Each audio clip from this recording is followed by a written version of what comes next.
Salut mes gourmands, j'espère que vous allez bien. Aujourd'hui, je vous retrouve pour une vidéo très spéciale car ça n'a rien à voir des vidéos que je mets habituellement, vidéos de cuisine. Aujourd'hui, je vais faire une vidéo story time, donc sur la réduction mammaire. Et oui, la raison de mon absence, tout ce temps, justifiée par ça. Je disais, j'avais prévenu que je serais absente pendant un bon moment par rapport à mes projets. Bien sûr, je ne les ai pas tous atteints encore, mais celui-là en fait partie. Et étant donné que ça y est, on est au bout du tunnel, je peux enfin en parler. Il y a des personnes qui ont remarqué des changements par rapport à mes vidéos ou mes photos sur Snap, qui m'ont posé des questions que j'ai quand même répondu. Je n'ai pas gardé caché, c'est pas une honte, hein. Moi je dis, c'est juste que je préférais en fait l'annoncer à tout le monde à un moment, à une date de mon choix. Voilà.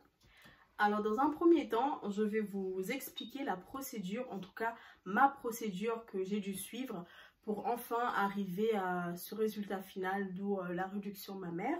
Ensuite, je vais vous parler de mon vécu, mon passé avec les gros seins, de mon complexe, parce que c'est le mot, c'était un vrai complexe. Et enfin, je vais vous parler de aujourd'hui, ma vie d'aujourd'hui, ce qui a changé aujourd'hui dans ma vie après cette réduction mammaire. En fait, c'est moi qui appuie sur les boutons et j'ai... Alors, la procédure à suivre. Moi, il faut savoir que depuis que j'étais à Mayotte, quand je savais qu'il y avait une possibilité de réduction mammaire... Ah, I mindfuck. Par rapport à la procédure, il faut savoir que lorsque j'étais encore à Mayotte, j'avais déjà pris connaissance en fait qu'il y avait ce qu'on appelait la réduction mammaire. Du coup, tout de suite, sans savoir par quelle étape il fallait passer, moi j'avais décidé que je devais le faire, je voulais le faire. Donc une fois arrivée en métropole, j'ai eu mon bébé et c'était le projet. Il fallait absolument que j'ai un bébé avant de faire la réduction mammaire parce que je ne connaissais pas les conséquences d'après. Et j'avais raison. Du coup, je suis partie voir mon médecin qui du coup m'a conseillé un chirurgien et qui m'a fait une lettre de recommandation, l'ordonnance, parce qu'il faut savoir que vous ne pouvez pas voir un chirurgien tant que vous n'avez pas l'ordonnance de votre médecin traitant.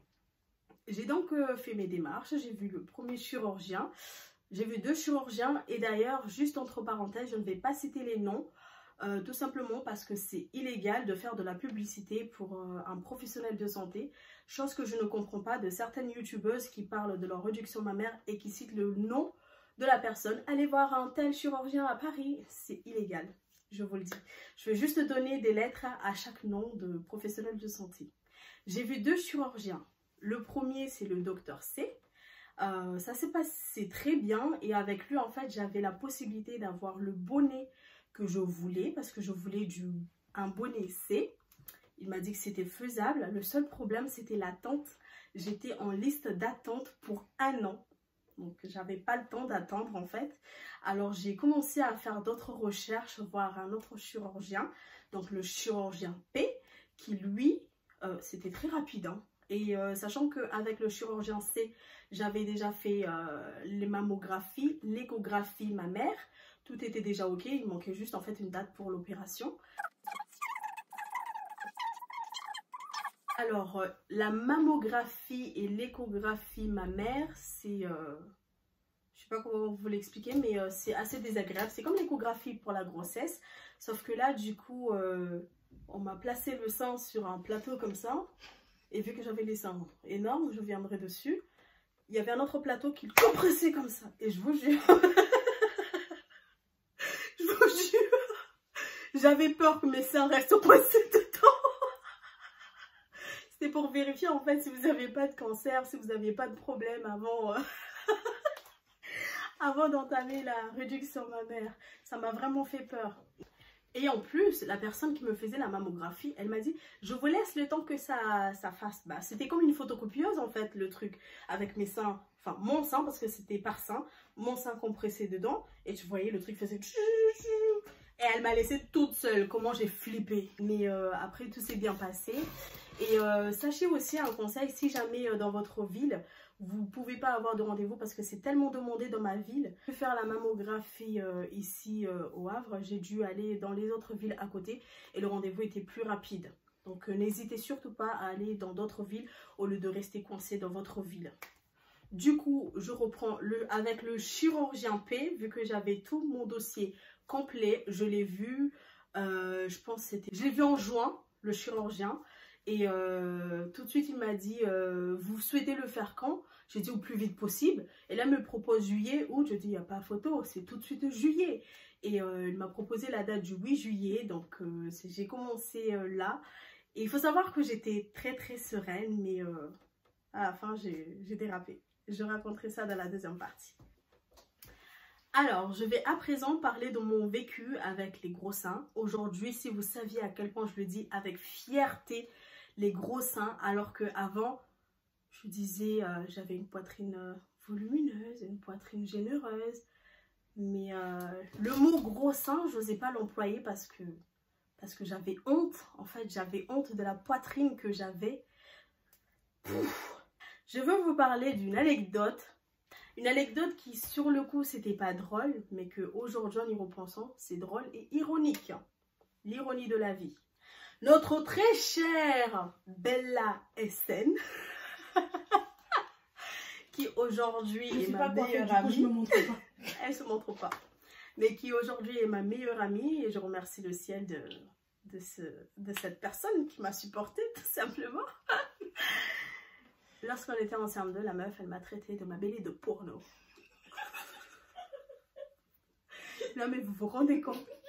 Et en fait, moi je comprenais pas pourquoi. Je sais pas ce que je lui ai fait pour qu'elle me traite de la sorte. Elle m'a dit « Oufanya ma belle ma bouelle ma belle za porno ». Et en traduction, en fait, c'est tu te ramènes avec des gros seins, on dirait les seins de porno. J'ai pas compris, j'ai accepté. Tu m'avais trop énervé, c'est pour ça que j'ai balancé ça comme ça. Mais je sais même pas ce que je t'avais fait. C'était à la récréation. Je tiens à signaler qu'on était en CM2, hein. Faut pas prendre ça. Justement, en CM2, elle m'a sorti ça. Premier degré ou second degré? J'en sais rien. Je pense que c'est second degré. Oui, c'est cool. En CM2, la meuf, elle m'a sorti cette phrase. En fait, en considération, c'est depuis là en fait que je me suis sentie complexée, on va dire qu'en fait j'étais pas normale comme ces autres filles de mon âge. Et l'ironie de la vie, c'est qu'aujourd'hui, cette fille qui m'a traitée de ma belle de porno est ma meilleure amie. Je t'aime aussi. Et je tiens à m'excuser. Hein. Je savais même pas ce que ça voulait dire à l'époque, mais je l'ai balancé. Incroyable. Alors, il faut savoir, les filles ou les hommes, en tout cas toi qui regardes cette vidéo, il faut savoir qu'à partir du moment où tu souhaites faire une réduction mammaire parce que ça te courbe le dos, parce que tu n'es pas bien psychologiquement, physiquement ou émotionnellement, la religion n'a rien à voir dedans. À partir du moment où ça concerne la santé, il faut savoir que c'est permis. Donc, je sais qu'il y a des femmes qui sont bloquées par rapport à ça, à cause de la religion, en se disant que nous ne pouvons pas modifier notre corps, que c'est haram. Mais il faut savoir que là, c'est pour ton dos, parce que moi, c'est surtout pour mon dos que je l'ai fait. Ok, cool. Ça veut faire pipi maintenant. On fait une pause pipi? Vas-y. Ok. Alors, moi, par rapport aux autres filles, j'avais le corps plus développé, on va dire, que les filles de mon âge. Ce qui me réjouissait, mais d'un côté, je ne comprenais pas pourquoi il y avait des regards sur moi. Mais c'était par rapport à mes seins. Une fille de 15 ans portait un bonnet B, alors que moi, à 15 ans, je pouvais être dans un bonnet D. Ce qui était pas normal, mais je vivais avec. J'ai déjà même eu le reproche d'un camarade de classe qui me disait que en Rafa, elle allait tous les enfants de son quartier. C'est pour ça qu'elle a des gros seins comme ça. Ça m'a touchée. Je n'ai pas répondu parce que c'est vrai que comme c'est un complexe, je ne savais pas quoi lui dire. Et c'était toujours en CM2. C'était plus méchant que moi. Et c'était plus méchant. Aujourd'hui, on ne va pas dire que je l'en veux. Mais à l'époque, oui, ça m'a touchée parce que moi, aujourd'hui, vu que je sais ce que c'est, envoyer une personne avec une poitrine généreuse, des gros seins, je ne vais pas lui dire ça. Jamais. Ou peu importe quelconque complexe que cette personne a, je ne vais pas le lui rappeler, on va dire. J'avais plusieurs remarques des insultes, des agressions morales, des agressions physiques. Il y avait de moqueries. Enfin, il y avait tellement de choses qui m'ont amené à ne pas avoir confiance en moi, sauf que, en fait, au fond de moi, j'avais pas confiance en moi. Mais devant les gens, je montrais que j'avais confiance en moi. D'où on me disait que j'étais... prétentieuse, je suis d'accord avec elle. Une prétentieuse ou que je me la pétais trop au lycée ou au collège. Mais en fait, c'était ma manière d'affirmer que j'acceptais ces seins malgré moi. Ce qui n'était pas le cas parce que lorsque je me retrouvais toute seule dans ma chambre, j'étais là, oh, ces seins, oh, le soutien il me rentre plus, je vais devoir l'annoncer à ma mère. Ou lorsqu'on va aller acheter le soutien à Mayotte, c'était au bazar, hein. Je me rappelle, je détestais ça aussi. C'était au bazar. Du coup, enfin, les mamans, elles connaissaient pas les tailles, mais dès qu'elles regardent, c'est pas ça. Faut plus grand. Du coup, c'était un moment de complexe, alors qu'aujourd'hui, j'adore le shopping. Mais à cette époque-là, je kiffais pas du tout ça. Des fois même, je disais à ma mère, vas-y toute seule, tu apportes un de mes soutiens que tu as déjà là et tu vas acheter tellement... j'avais honte en fait. Alors que les gens, les commerçants, personnellement, ils s'en foutaient. Ils voulaient juste faire leurs chiffres. Mais c'était un complexe, c'était un mal vivre. C'était au fond de moi, je pouvais pas l'expliquer. Il y a aussi, lors des entretiens, on est dévisagé à cause de ça. À l'arrêt de bus, que ça soit homme, femme, jeune, âgé, j'étais toujours fixée de ma tête et sur mes seins. Lors des entretiens, tu viens, bonjour, la personne va tout de suite se mettre à fixer tes seins, que ça soit homme ou femme, bien sûr plus les hommes, mais c'est très gênant, c'est déstabilisant. Ils peuvent pas comprendre et je pense qu'ils s'en foutent. Et des fois même, je me demande, quand je suis prise en emploi, c'est pas rapport à ça. Bon, tant que t'es en emploi, c'est bon, là. Au collège et au lycée, j'avais vraiment du mal à pratiquer le sport alors que j'aimais beaucoup ça. Déjà à cause de mon dos, mais aussi parce que quand c'était les courses de durée ou du relais, bah, moi j'étais toujours obligée de courir comme ça en fait. Pour tenir mes seins, pour éviter que ça bouge dans tous les sens. Parce que dès que ça bouge, eh ben, tu es obligé de remettre ta main dedans pour remonter les seins comme ça, pour les remettre bien dans le soutien-gorge, tu vois. Et avec les camarades de classe, bah, c'était pas vraiment possible de faire ça. Déjà que tu avais honte d'avoir ces seins-là. Alors leur montrer ton problème physique, c'était horrible. J'avais aussi une démarche modifiée au fur et à mesure. Et mes seins, ils ont vraiment empiré depuis l'accouchement parce que j'ai allaité. Et ils tombaient réellement. Et ça m'arrivait limite là, comme ça. C'était énorme, ça dépassait mon nombril. C'était énorme parce que de base, avant l'accouchement, ils étaient bien gros ronds comme ça. Mais dès que j'ai allaité, bah, ils sont tombés et ils arrivaient sur mon nombril. Et c'était juste plus possible. C'est pour ça que j'ai vraiment entamé la démarche pour la réduction mammaire. J'étais aussi très essoufflée, mais vraiment essoufflée à quelques pas. À peine je fais 5 mètres, je suis déjà essoufflée à cause de la poitrine. Et la grossesse avec les gros seins, c'était pas terrible. C'était pas terrible dans le sens où, quand mon fils n'était pas encore retourné, qu'il avait la tête ici et que lorsqu'il me donnait des coups et que j'avais les gros seins qui tombaient comme ça, c'était pas possible. J'avais des remontées d'estomac. Pas possible. Je sais que pendant la grossesse, les remontées d'estomac sont normaux, mais là, c'était juste plus normal. J'ai envie de pleurer, là. Pourquoi? C'est trop émouvant. Elle m'est hein. Mais le pire, c'était une vraie pêche. J'aurais bien voulu me maquiller et faire cette vidéo avec toi. Ben alors, vas-y, je sais pas. En mode... Change ton haut, enlève ton foulard. Alors maintenant, nous allons parler du déroulement de l'opération, de la réduction mammaire. Il faut savoir que pour les personnes qui sont prises en charge par la sécurité sociale, par la CMU, il y a zéro prise en charge de votre part, sauf Le soutien-gorge que j'ai malheureusement oublié, je ne l'ai pas apporté. Le soutien-gorge se fait sur mesure et il n'est pas pris en charge par la sécurité sociale. Et il coûte 58 € si je ne me trompe pas. En tout cas, c'est dans les 60 €. Personnellement, pour ce qui me concerne moi, bah, ça ne me dérangeait pas de payer ça et d'avoir tout pris en charge. Parce qu'il y a aussi les infirmières à domicile pour les changements de pansement. On va en revenir. L'intervention de l'opération, c'est 3000 €. Alors, qu'en est-il de l'anesthésiste et de tout ce qui va avec? Enfin, ça, c'est des détails internes que je ne vais pas rentrer dedans. Pour la prise en charge de la sécurité sociale, il faut absolument que vos seins aient au minimum 500 grammes. 500 grammes par sein. Là, il y a une prise en charge de la sécurité sociale. Et il faut savoir, il ne faut pas en fait confondre, parce que lorsque j'avais fait des recherches, j'avais vu que la sécurité sociale ne prend pas en charge au-delà de 300 grammes par sein, ce qui est faux car moi, on m'a retiré 1,4 kg de chaque sein. Ce qui fait, si on arrondit, ça nous revient à 3 kg au total. C'est énorme. C'est énorme, oui. Donc, je suis passée d'un bonnet que j'ignore. C'était pas jeune.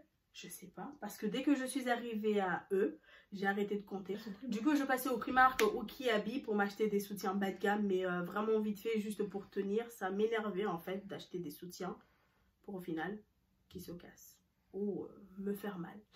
Et à partir du moment où j'avais la date de ma réduction mammaire, et je réfléchissais plus, je portais un soutien sur les 1 mois.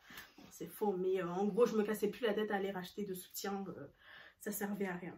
Arrivé le jour J, enfin la veille du jour J de la réduction mammaire, au début j'étais sereine, j'étais tranquille, au contraire j'étais excitée d'enfin le faire. Mais alors la veille, j'ai pas dormi, j'ai eu la diarrhée, je te jure, j'ai eu un coup de stress, boum, comme ça, j'ai pas dormi, j'étais stressée, sachant qu'en plus j'étais la première à passer en chirurgie, c'était à 7 h du matin. À 7 h du matin, j'étais la première à passer. Lorsque la secrétaire me l'a dit, ce jour-là, j'étais contente. Ouais, je suis la première à passer. Donc, si il est fatigué, ce ne sera pas sur moi que ça va tomber. Je suis arrivée. On m'a installée dans ma chambre directement. On m'a donné une blouse. Je vous montrerai la photo à quoi je ressemblais. On m'a donné une blouse, une culotte jetable bizarre.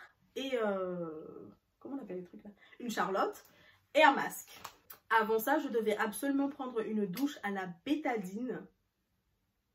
Ça va, c'était pas dégueulasse, c'est juste que je sentais pas la rose quoi. Mais je devais prendre la douche à la bétadine et ensuite mettre cette blouse là et la culotte. Et du coup je n'ai pas marché, j'étais sur le lit, on m'a ramené de ma chambre avec le lit jusqu'à la salle d'opération, jusqu'au bloc. Ça s'appelle bloc, pas salle d'opération. Jusqu'au bloc. Et je vous dis pas, entre l'allée de ma chambre jusqu'au bloc, comment j'étais, je tremblais, je vous jure, limite en fait je voulais dire au brancardier en fait demi-tour, parce que d'un côté j'avais hâte de faire cette opération pour ne plus vivre tout ce que je vous ai raconté, mais d'un côté j'avais peur de quoi? J'avais peur de l'anesthésie générale, parce que ça se fait sous l'anesthésie générale et il faut savoir qu'il y a des risques en anesthésie générale. Le risque c'est de ne pas se réveiller. Et j'avais vraiment peur de ne pas me réveiller. Mais alhamdoulilah, je suis là devant vous. Je suis debout, alhamdoulilah. Et du coup, bah, arrivé dans la salle, non, dans le bloc. Une fois arrivé là, une fois au bloc, le chirurgien m'a pris plusieurs photos pour avoir des avant et de après la réduction mammaire. Alors, j'étais assise sur le lit et il m'a pris plusieurs photos. Et enfin, je me suis allongée, on m'a mis le masque pour m'endormir. Et on m'a aussi mis l'anesthésique, je ne sais pas ce que c'est. Ils m'ont juste dit, vous allez commencer à sentir votre tête qui tourne.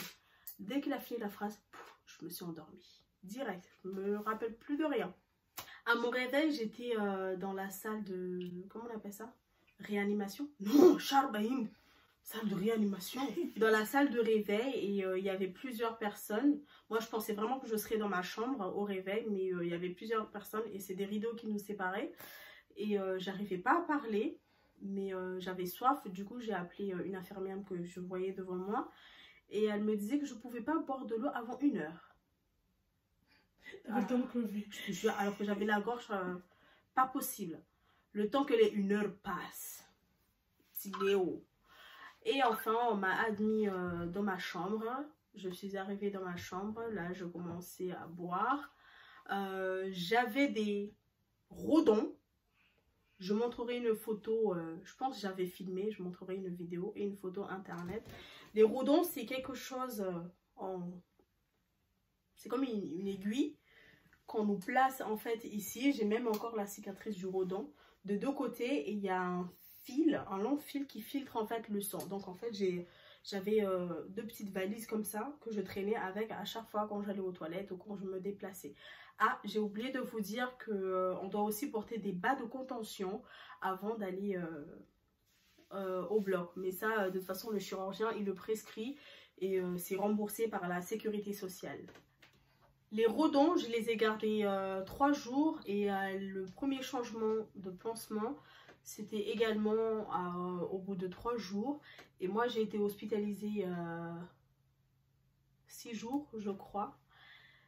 L'opération dure, l'information la plus importante, 3 heures et 4 heures. Je suis entrée en bloc à 8 heures. Je suis retournée dans ma chambre à 13 heures. Donc, je pense que quand j'étais dans la salle de réveil, il était midi. D'où la dame m'a dit qu'il fallait attendre encore 1 heure avant de boire. Et une fois arrivée dans ma chambre, il était 13 heures. L'hospitalisation, je l'avais dit que tout est pris en charge, mais que ce soit l'hospitalisation, la nourriture, l'intervention, l'anesthésie, tout est pris en charge par la sécurité sociale. Alors, il faut aussi savoir que lorsqu'on a fait des réductions mammaires, on ne prend pas de douche. Il faut être prêt à faire ce sacrifice de 1. Et il y a un deuxième sacrifice, enfin en tout cas un deuxième point qu'il faut être prêt d'assumer, c'est les cicatrices. Surtout sur nous les peaux noires. Et bien sur les peaux noires, on voit plus les cicatrices que sur les peaux blanches. Je vous montrerai sur une autre vidéo mes cicatrices, à quoi ça ressemble. Sachant que là, je n'ai pas totalement cicatrisé parce que ici, sur l'auréole, il y a encore des parties roses. Je n'ai plus de pansement depuis le mois de septembre. Et devinez quoi? La vraie douche que j'ai prise depuis, c'était le 9 septembre. Vous imaginez, depuis le mois de juillet, je prenais une douche comme ça. Comme les bébés.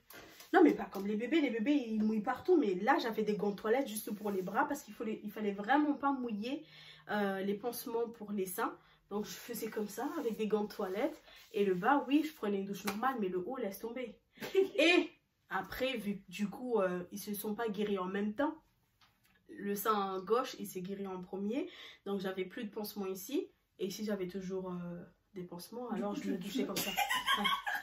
Je me douchais comme ça. Je faisais genre comme ça. Tout pour ne pas mouiller. Si tu imagines la chose. En plus, on m'a bien prévenu qu'avec le chirurgien que j'avais, il fallait absolument pas que je les mouille les pansements parce que sinon il allait se fâcher car ça retarde la cicatrisation. Et le tabac aussi retarde la cicatrisation. Pour ce qui est de la guérison, la cicatrisation, ça dépend. Mon chirurgien il m'a prévenu qu'il y aura 2 mois de pansement. Moi, dès que j'ai vu que la partie gauche était déjà guérie, je me suis dit, allez, je vais faire moins de 2 mois. Je me suis trompée. Celui-là, il est resté.